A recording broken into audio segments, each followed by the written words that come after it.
नमस्कार दोस्तों, बुद्ध विचार यूट्यूब चैनल में आपका स्वागत है। क्या आपने कभी सोचा है कि कोई इंसान किसी चीज से इतना जुड़ जाए कि वह उसे छोड़ ही ना पाए और फिर वही चीज धीरे धीरे उसके भीतर घर बना ले, उसे रोकने लगे। कोई रिश्ता, कोई आदत, कोई सपना या कोई स्मृति हमारे भीतर इतनी गहराई तक बैठ जाती है कि उससे अलग होने की कल्पना भी डर देती है। लेकिन क्या सच में ऐसा है? क्या हम कभी पूरी तरह स्वतंत्र नहीं हो सकते? क्या कोई रास्ता है जिससे हम एक पल में किसी भी चीज को शांति से पूरी तरह से त्याग सकें? एक युवक जिसका नाम था अंशुमान, उम्र उसकी कुछ ज्यादा नहीं थी, पर आंखों में ऐसा अनुभव था जो समय से आगे चल चुका हो।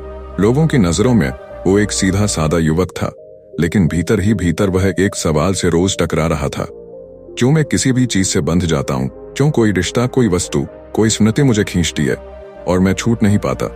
उसके जीवन में बहुत कुछ ऐसा था जिसे वह छोड़ना चाहता था, आकांक्षाएं और वे चीजें जिनका मोह उसे रोज जकड़ता था। लेकिन जब भी वह कुछ त्यागने का विचार करता, उसका दिल भर आता। यह मानो एक अदृश्य डोर हो जो हर बार उसे वहीं खींच लेती जहां से वह भागना चाहता था। उसका मार्गदर्शक एक वृद्ध साधु था जो उसी गांव के पास नदी किनारे एक छोटी सी कुटिया में रहता था। साधु का नाम था स्वामी एकनाथ। उनके शब्दों में वह शांति थी जिसे अंशुमान ने कभी जाना नहीं था। हर दिन सूर्यास्त के बाद अंशुमान उनकी कुटिया पर आता, शांत बैठता और बिना कुछ कहे उनके सानिध्य में समय बिताता। एक दिन जब सूर्य की लालिमा धीरे धीरे आकाश से विदा ले रही थी, अंशुमान ने साधु से पूछा, स्वामी जी, क्या आप कभी किसी से जुड़े नहीं? क्या आपने कभी कुछ खोने का डर नहीं महसूस किया? स्वामी एकनाथ ने मुस्कुराकर उसकी ओर देखा और धीरे से बोले, मोह वही जन्म लेता है जहां अपेक्षा होती है। जब हम किसी से, किसी चीज से या किसी परिणाम से कुछ चाहते हैं, वहीं से जड़ें फैलने लगती हैं, और जब वो चीज हमारे हाथ से खिसकने लगती है तब हम टूटने लगते हैं। अंशुमान ने चुपचाप सिर झुका दिया। वो जड़ों को महसूस कर रहा था जो उसके भीतर सालों से फैलती चली गई थी। बचपन में जब उसकी माँ उसे पहली बार अकेले बाजार में छोड़कर गई थी, तब उसकी आंखों में डर भर गया था। जब स्कूल में उसका प्रिय दोस्त उससे अलग हो गया तो उसने महसूस किया कि कोई चीज छिन गई है। फिर जब पहली बार किसी से प्रेम हुआ और वह अधूरा रह गया, वही अधूरापन अब उसकी आदत बन चुका था। साधु ने कहा, जो चीज तुमसे बाहर है वह कभी तुम्हारी नहीं थी। जो तुम्हारे भीतर है वही तुम्हारा वास्तविक संसार है। लेकिन हम तो उल्टा चलते हैं, बाहर को पकड़ने की चेष्टा करते हैं और भीतर खाली हो जाते हैं। अंशुमान को याद आया कैसे वह अपने पुराने खतों को, तस्वीरों को, यहाँ तक कि पुराने मोबाइल मैसेजेस तक को डिलीट नहीं कर पाया था। उसके लिए वे सब उसका अतीत नहीं, उसकी पहचान बन चुके थे। और क्या वे वास्तव में उसे संबल दे रहे थे या रोज रोज उसकी आत्मा को बांध रहे थे? साधु ने उसी क्षण एक मिट्टी का दीपक उठाया और कहा, यह दीपक जब तक तेल से भरा है तब तक जलता है, लेकिन अगर मैं इससे मोह कर बैठूं और सोचूं कि इसे हमेशा जलना चाहिए, तो क्या ये संभव है? तेल एक दिन समाप्त होगा और उस दिन मैं निराश हो जाऊंगा, क्योंकि मैं यह भूल गया कि यह तो स्वभाव है, जलना और बुझ जाना। अंशुमान की आंखों में जैसे कोई बात उतरने लगी थी। वह पहली बार समझ रहा था कि मोह त्यागना कोई बलिदान नहीं है, बल्कि यह समझना है कि चीजें क्षणिक हैं। मोह की जड़ें वही मजबूत होती हैं जहां हम स्थायित्व की अपेक्षा करते हैं।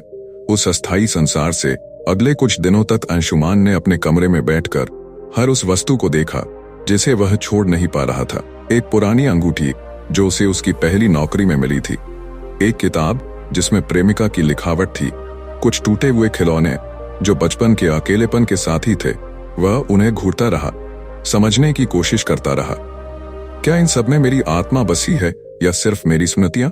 और फिर एक दिन उसने उन सबको एक थैले में रखा और नदी किनारे जाकर बहा दिया। वो नहीं रोया, बस बैठा रहा, जैसे भीतर कुछ पिघल गया हो। वापस लौटते वक्त उसने साधु से कुछ नहीं कहा, लेकिन स्वामी एकनाथ ने देखा। उसके कदमों में हल्कापन था, उसकी आंखों में थोड़ा सा उजाला था। उन्होंने कहा, तुमने मोह की पहली जड़ काट दी है बेटा। अब अगली बार जब किसी चीज से प्रेम करना तो इतना कर लेना कि अगर वह कल छूट जाए तब भी तुम्हारा प्रेम जीवित रहे, पर बंधन न बने। अंशुमान ने सिर झुकाकर उन्हें प्रणाम किया और मन ही मन बोला, मैंने नहीं छोड़ा, मैंने खुद को पाया है। रात अब गहराने लगी थी। गांव की गलियों में सन्नाटा पसर चुका था, लेकिन अंशुमान की आंखों में एक नींद नहीं थी। वह अपनी छोटी सी झोपड़ी के बाहर बैठा आकाश की ओर देख रहा था, जैसे किसी उत्तर की तलाश हो जिसे सिर्फ सितारे ही जानते हों। नदी की लहरों की धीमी धीमी आवाज उसके भीतर एक शांति भर रही थी, लेकिन मन अब भी बेचैन था। वह जानता था कि उसने कुछ छोड़ा है, भौतिक वस्तुएं, कुछ स्मृतियां, कुछ अधूरी कहानियां। पर अब प्रश्न यह था कि जिन्हें वह आज तक छोड़ नहीं पाया, वो क्या केवल वस्तुएं थीं या कोई अदृश्य ताकत थी जो बार बार उसे अपनी ओर खींचती रही। मोह की यह डोर इतनी मजबूत कैसे हो गई थी? अगले दिन सुबह वह फिर से स्वामी एकनाथ की कुटिया पर पहुंचा। साधु पहले से ही ध्यान में लीन थे और अंशुमान उनके सामने चुपचाप बैठ गया। जब आंखें खुली तो साधु ने उसके चेहरे की ओर देखा और कहा, आज मन फिर से उलझा है ना? अंशुमान ने धीमे से सिर हिलाया। स्वामी जी, कुछ रिश्ते ऐसे हैं जिन्हें मैं समझ भी नहीं पाता और छोड़ भी नहीं पाता। न वे मेरे साथ हैं, न उनसे मेरा नाता पूरी तरह टूटा है, फिर भी मैं जैसे बंधा हुआ सा महसूस करता हूँ। क्यों? स्वामी जी कुछ देर चुप रहे, फिर बोले, बेटा, जिसे हम छोड़ नहीं पाते वो हमें इसलिए बांधता है क्योंकि हमने उसे अपने अस्तित्व का हिस्सा बना दिया है। जब तक हम यह मानते रहेंगे कि कोई व्यक्ति, कोई वस्तु या कोई बीती बात ही हमारी पहचान है, तब तक हम उससे मुक्त नहीं हो सकते। अंशुमान ने गहरी सांस ली। वह जानता था कि साधु के शब्द कितने सटीक थे। उसे अब भी कभी कभी सपना आता था जिसमें वह अपने पुराने मित्रों के साथ होता या उस प्रेमिका के साथ जिसे वह वर्षों पहले खो चुका था, और जब वह जागता था तो एक खालीपन रह जाता था, ऐसा जैसे कुछ आज भी छूटा हुआ है।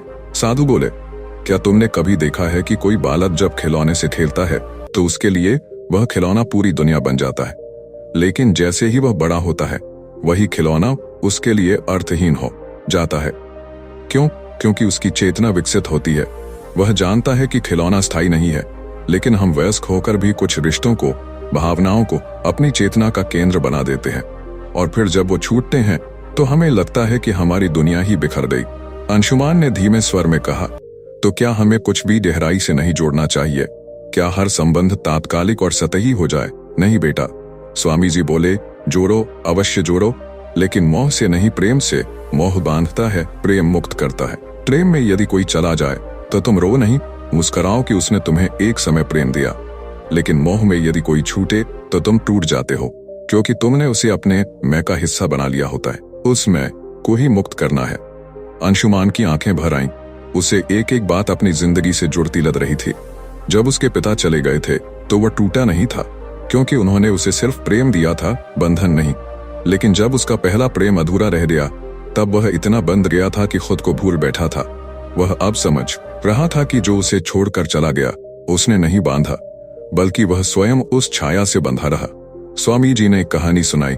एक बार एक बंदर को पकड़ने के लिए शिकारी ने एक मटका रखा जिसमें एक छोटा सा छेद था। मटके में मीठा रखा गया।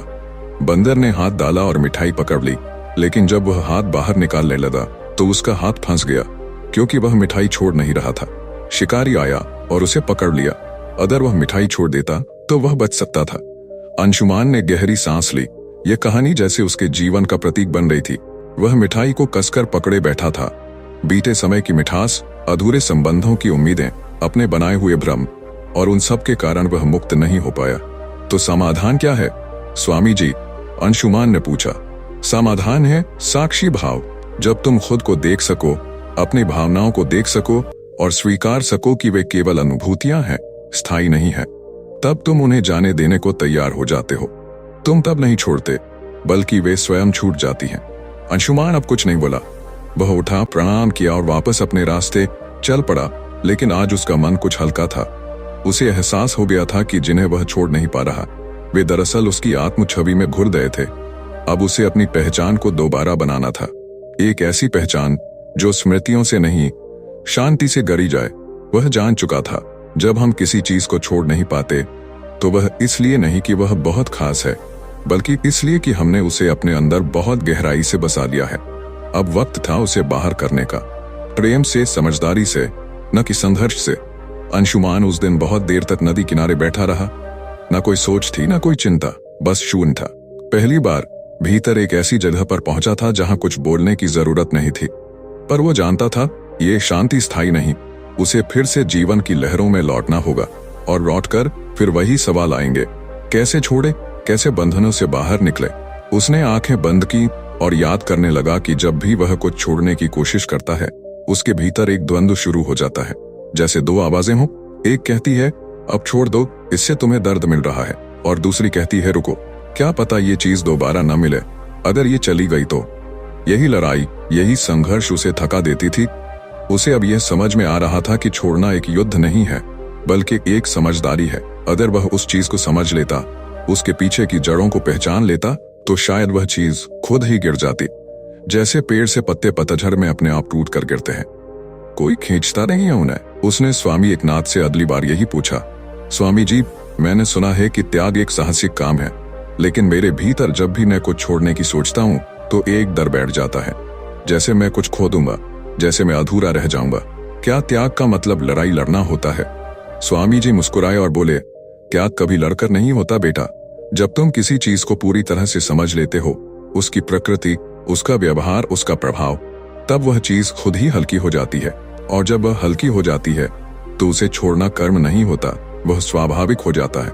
उन्होंने फिर एक बात कही, मान लो तुम्हारे हाथ में जलता हुआ अंगारा है, तुम उसे क्यों पकड़ कर रखोगे? जब तक तुम्हें यह भ्रम है कि वह रोशनी देगा, तब तक तुम उसे नहीं छोड़ोगे। लेकिन जिस दिन तुम्हें समझ आ जाए कि वह तुम्हारे हाथ को जला रहा है, उसी क्षण तुम उसे गिरा दोगे, बिना किसी लड़ाई के। यही समझ है। त्याग ज्ञान का फल है, बल का नहीं।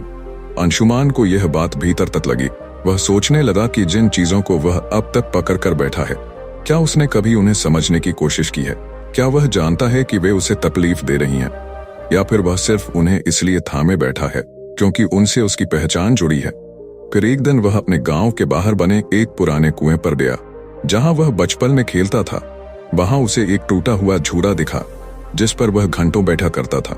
वह झूला अब सिर्फ रस्सियों का जाल था, लकड़ी की पट्टी टूटी हुई और ऊपर पेड़ की शाखा भी सूख चुकी थी।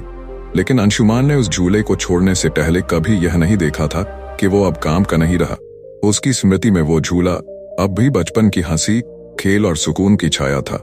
लेकिन सच्चाई यह थी, वह टूट चुका था और अब उस पर बैठना खतरे से खाली नहीं था। वह समझ गया, कई बार हम जिस चीज से प्रेम करते हैं, वह अपने रूप में अब बदल चुकी होती है, लेकिन हमारा मन है पुरानी छवि से बंधा रहता है। हम लड़ते हैं उस छवि को बचाने के लिए, न कि उस चीज को, और यही भ्रम हमें बंदी बना देता है। स्वामी एकनाथ ने कहा था, जिन्हें तुम छोड़ नहीं पाते, उन्हें लड़कर नहीं, समझकर जाने दो। उन्हें देखो, उनके वर्तमान रूप को जानो, और फिर आत्मा से पूछो, क्या तुम इससे अब भी जुड़ना चाहते हो? उस रात अंशुमान ने अपने कमरे में बैठकर उन पत्रों को फिर से पढ़ा, जिन्हें वह वर्षों से संभाले बैठा था। हर पत्र में वो शब्द थे जो एक पुराने रिश्ते के थे, प्रेम, वादा, इंतजार। लेकिन जब वह उन्हें आज के दृष्टिकोण से देखता, तो हर शब्द अब धुंधला लगता, जैसे समय ने उन भावनाओं को धो दिया हो, जैसे अब वे शब्द केवल कागज पर थे, अर्थहीन, सिर्फ स्मृति का हिस्सा। उसने एक एक करके उन पत्रों को जलाना शुरू किया, लेकिन यह जलाना कोई क्रोध नहीं था, ना ही कोई घृणा। यह एक प्रक्रिया थी, समझ की, स्वीकृति की और फिर सहज विदाई की। जब अंतिम पत्र जलकर राख हो गया, तब अंशुमान ने पहली बार खुद से कहा, मैंने कुछ खोया नहीं है, मैंने खुद को समझा है, और ये समझ ही अब उसका नया आधार बन रही। अगली सुबह वह फिर स्वामी जी से मिलने गया। साधु ने उसका चेहरा देखा और कहा, अब तुम्हारे भीतर शांति उतर रही है, क्योंकि तुमने अब जाना सीख लिया है, पकड़ना नहीं। अंशुमान ने उत्तर दिया, स्वामी जी, मैं अब नहीं लड़ रहा, सिर्फ देख रहा हूँ, और जो दिखता है वो अब टिकता नहीं। साधु ने मुस्कुराकर कहा, तुम सीख गए हो, छोड़ने की कला लड़ाई से नहीं, समर्पण से आती है, और समर्पण तभी आता है जब दृष्टि स्पष्ट होती है। उस दिन शाम का आकाश कुछ अलग ही था। हल्के बादल थे, ठंडी हवा थी, और दूर पहाड़ियों के पीछे डूबता सूरज ऐसा लग रहा था जैसे वो भी किसी अंतिम विदाई की तैयारी कर रहा हो। अंशुमान उसी शांत नदी के किनारे बैठा था, जहां उसने खुद से सबसे कठिन प्रश्न पूछे थे और उत्तरों की तलाश में नंगे पांव चला था। अब वह त्याग के बारे में कुछ और गहराई से सोच रहा था। वह जान चुका था कि छोड़ना केवल हाथ से कुछ हटाना नहीं होता, बल्कि मन से भी उस चीज को अलग करना होता है। पर अब एक नई उलझन उसके भीतर जन्म लेने लगी थी। कई बार वह जिस चीज को छोड़ना चाहता था, उससे वह पूरी तरह जी ही नहीं पाया था। कोई रिश्ता जो अधूरा रह गया, कोई सपना जो अभी अधपका था, कोई इच्छा जो बस अंदर ही अंदर पल रही थी पर कभी बोल नहीं सका। क्या अधूरे अनुभवों को छोड़ना उतना ही आसान होता है जितना पूरी तरह जी चुकी चीजों को? उसने अगली सुबह यह प्रश्न सीधे स्वामी एकनाथ से पूछ लिया, स्वामी जी, क्या हम किसी चीज को अधूरा छोड़ सकते हैं? स्वामी जी ने उसे गौर से देखा, फिर शांत स्वर में बोले, बहुत अच्छा प्रश्न है बेटा, और इसका उत्तर बहुत सरल है। जिसे छोड़ना है उसे पहले पूरी तरह जी लो। अगर तुमने किसी चीज को अधूरा छोड़ा तो तुम्हारा मन जीवन भर उसी की परछाई में घूमता रहेगा। प्यार तभी संपूर्ण होता है जब अनुभव संपूर्ण। थोड़ी देर चुप रहा। उसे याद आया कैसे उसने कई बार चीजों से भागने की कोशिश की थी। एक प्रेम जिसे उसने ठीक से जीने से पहले ही डर से तोड़ दिया। एक सपना जिसे बीच में ही छोड़ दिया क्योंकि उसे लगा कि यह उसके लायक नहीं। एक मित्रता जिसे उसने शक और संकोच की दीवारों में कैद कर दिया था।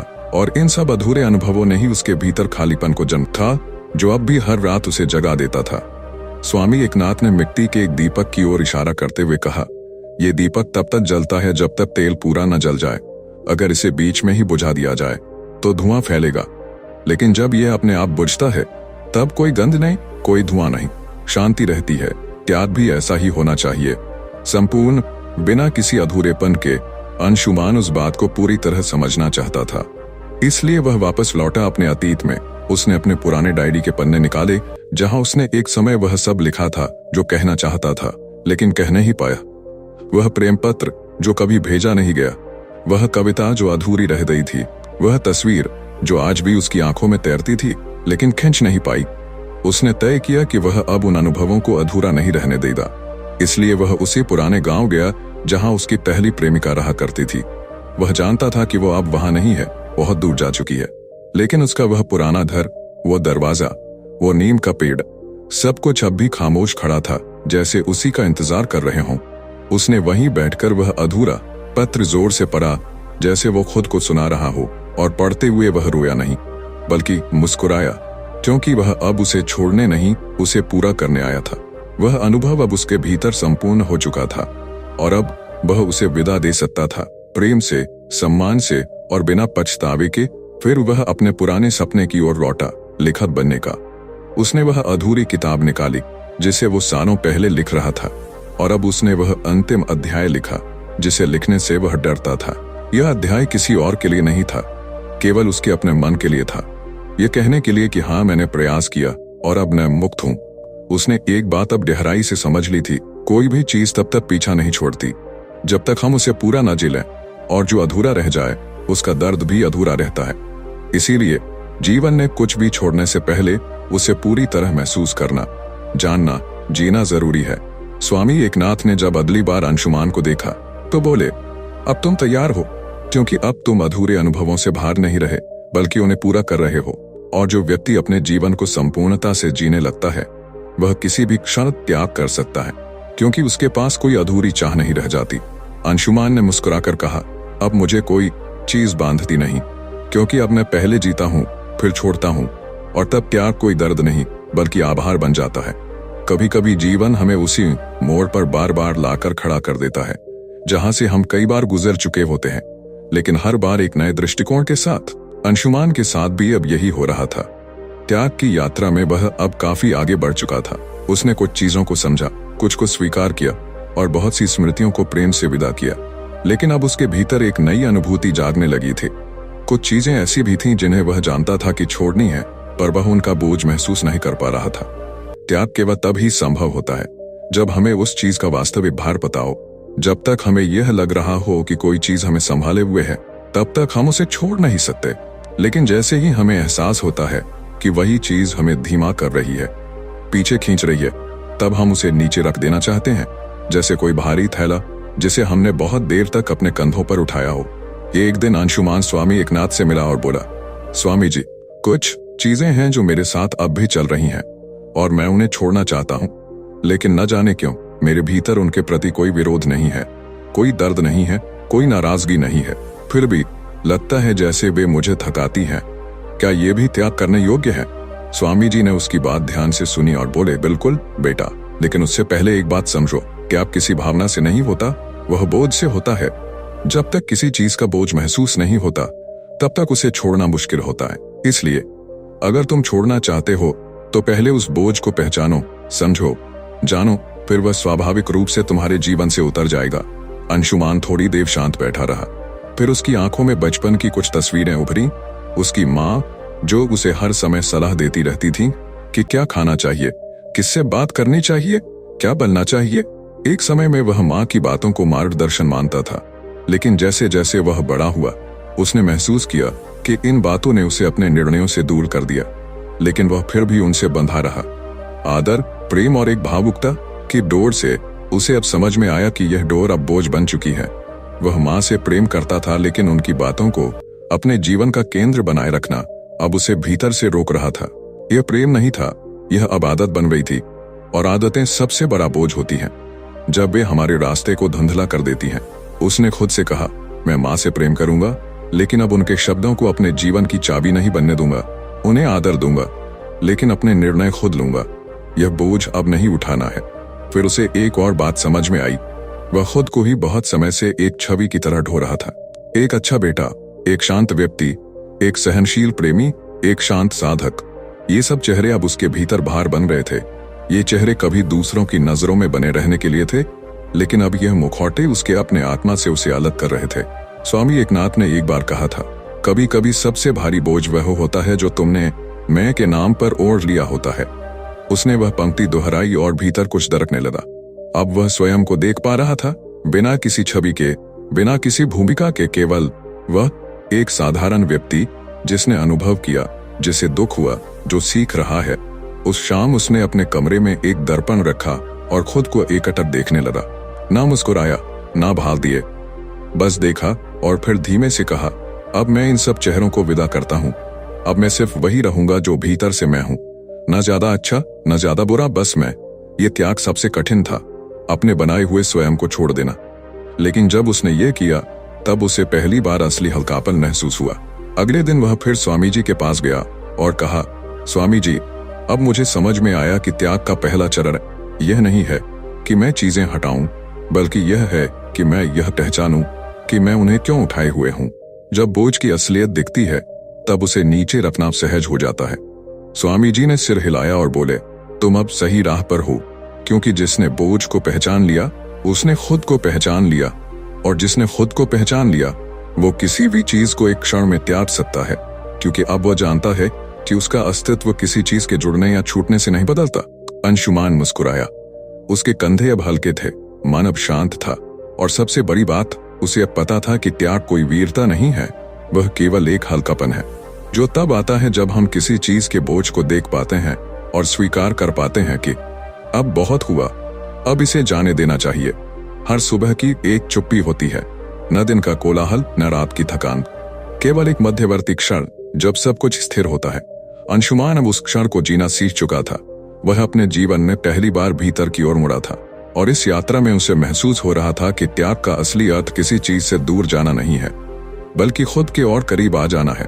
कई दिन हो चुके थे जब उसने कोई बाहरी बात स्वामी एकनाथ से नहीं पूछी थी।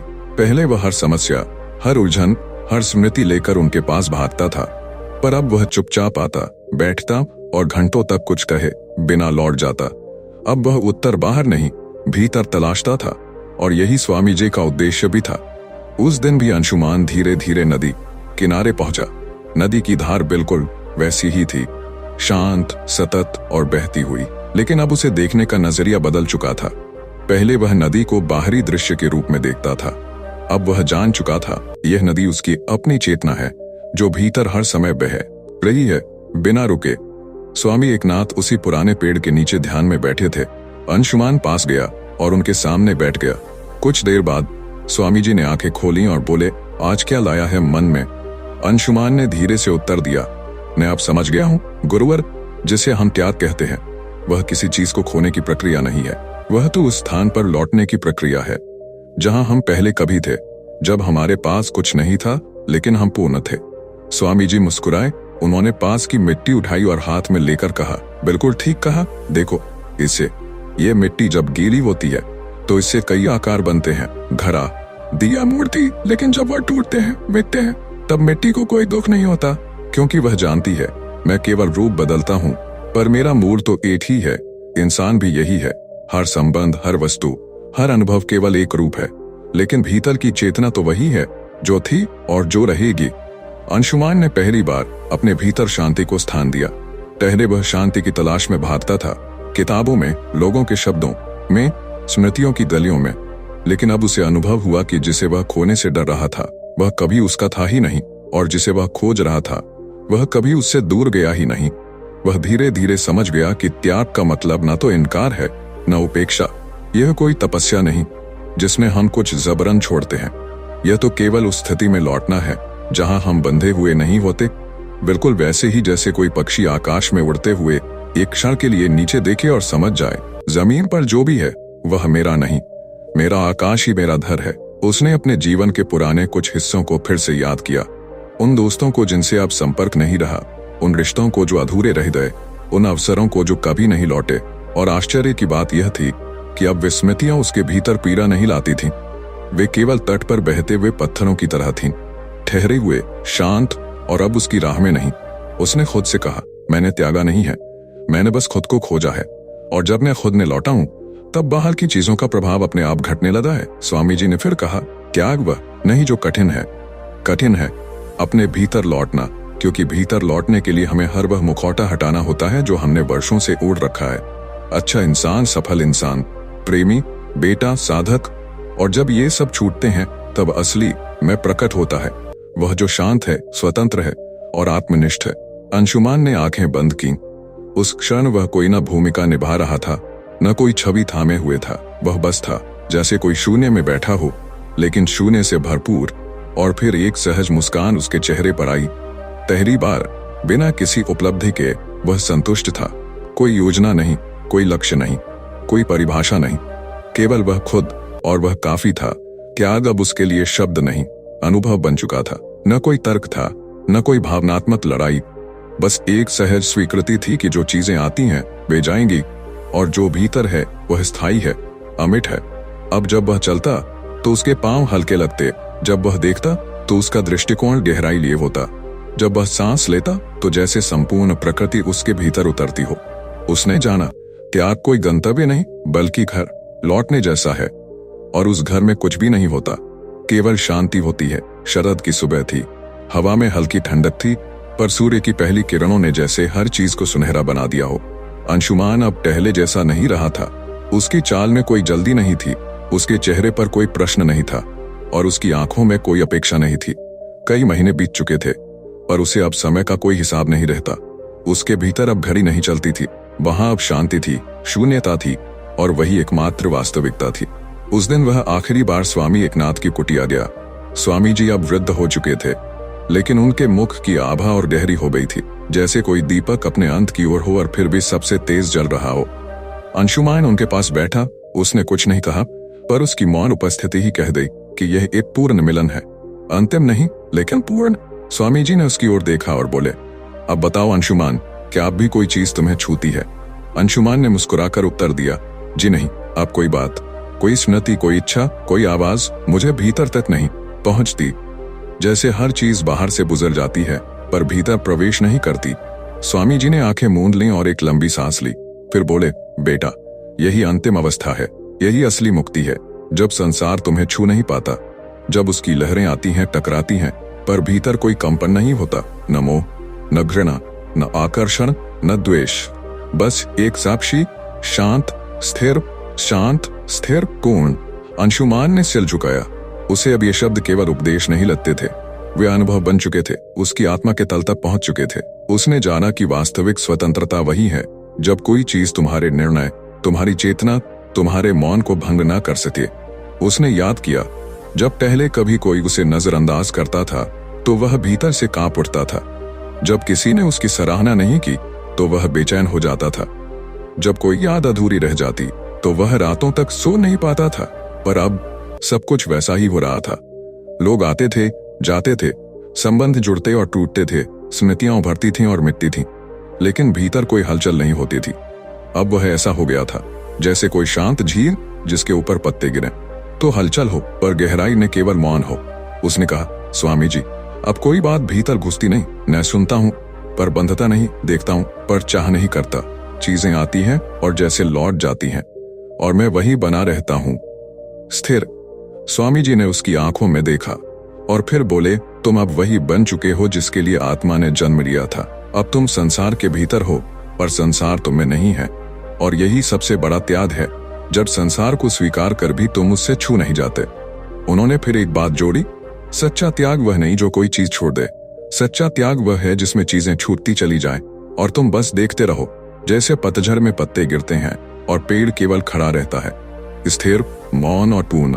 अंशुमान अब लौटने को तैयार था, पर पहली बार कहीं नहीं जाना था, न भीतर न बाहर। अब वह हर जगह था और कहीं भी नहीं था। वह उठा, साधु को प्रणाम किया और कहा, स्वामी जी, अब मुझे कुछ नहीं चाहिए, कुछ भी नहीं, यहाँ तक कि यह शांति भी नहीं। अब मैं वह भी छोड़ रहा हूँ जो छोड़ा जा सकता है, और वह भी जो नहीं छोड़ा जा सकता, क्योंकि अब मैं नहीं रहा, बस वह बचा है जो शुद्ध है, जो शून्य है, जो शून्य है। स्वामी जी ने धीरे से कहा, अब तुम वही बन चुके हो जिसे छोड़ना नहीं पड़ता। अब तुम त्याग नहीं करोगे, अब तुम त्याग हो। अंशुमान चल पड़ा, उसी पगडंडी पर जहां से उसने एक बार शुरुआत की थी, डर, उलझन, मोह और व्यथा के साथ। पर अब वह रास्ता वैसा नहीं था, और अंशुमान भी वैसा नहीं था। अब उसके पास कुछ भी नहीं था, पर सब कुछ था। कोई बंधन नहीं, कोई पहचान नहीं, कोई अपेक्षा नहीं, केवल एक मौन प्रकाश जो न छूता है न छूता जाता है, जो केवल है। जिस दिन कोई चीज तुम्हें भीतर से छू न पाए, उस दिन समझो तुम मुक्त हो गए। न हार की चिंता, न जीत की लालसा, न साथ की आशा, न अकेलेपन का डर, केवल एक शांत जीवन जहां कुछ भी बांधता नहीं और कुछ भी छोड़ा नहीं जाता। वही सच्चा त्याग है। कई बार हम जीवन भर इसी भ्रम में जीते हैं कि त्याग का मतलब है खुद से कुछ छीन लेना, किसी अपने को खो देना या किसी आदत को तोड़ना।